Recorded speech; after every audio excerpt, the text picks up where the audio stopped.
अमितजी ठाकरे यांनी नेरूळ येथे जी घटना घडली आणि त्यांच्यावरती जो गुन्हा दाखल झाला, घटना अतिशय सोपी आहे. अमितजी ठाकरे यांनी छत्रपती शिवरायांना अनेक दिवसापासून झाकून ठेवलेला त्यांचा जो पुतळा आहे त्या पुतळ्याचं अनावरण अमितजी ठाकरेंनी केलं. माझा थेट प्रश्न आहे महाराष्ट्र सरकारला, जर महाराष्ट्रामध्ये छत्रपती शिवरायाचा पुतळ्याचं अनावरण करण्याकरता आपल्या मंत्र्यांना वेळ नसेल आणि अमितजी ठाकरे त्या पुतळ्यावरचा मळलेला कापड, धूळ खात पडलेला कापड जर हटवत असतील आणि त्या पुतळ्याचं अनावरण करत असतील, तर सर्वात महत्वाचा प्रश्न हा गुन्हा आहे का, हा पोलीस प्रशासनाला प्रश्न आहे. अमितजी ठाकरे यांनी केलेलं कार्य हे अतिशय कौतुकास्पद आहे. त्यामुळे पोलीस प्रशासनाने त्यांच्यावर आणि त्यांच्या सहकार्यावर केलेले गुन्हे तात्काळ परत घेतले पाहिजे, याचा आम्ही जाहीर निषेध करतो.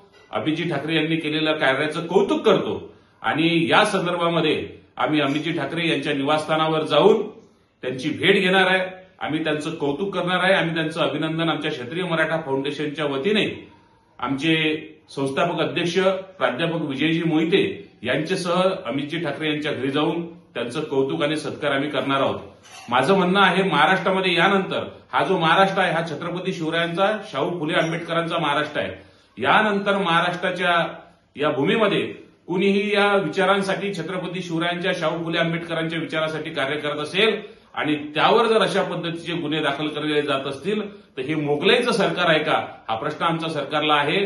यानंतर जर अशा पद्धतीचे गुन्हे कुण्याही महापुरुषासाठी कार्य करणाऱ्या व्यक्तीवर जर दाखल होतील तर त्यांच्या विरोधामध्ये क्षेत्रीय मराठा फाउंडेशन ही संघटना महाराष्ट्रभर तीव्र आंदोलन छेडल्याशिवाय राहणार नाही. एवढी सज्जड इशाऱ्याची ही बाजू सरकारने समजून घ्यावी. धन्यवाद. जय शिवराय, जय हिंद, जय महाराष्ट्र.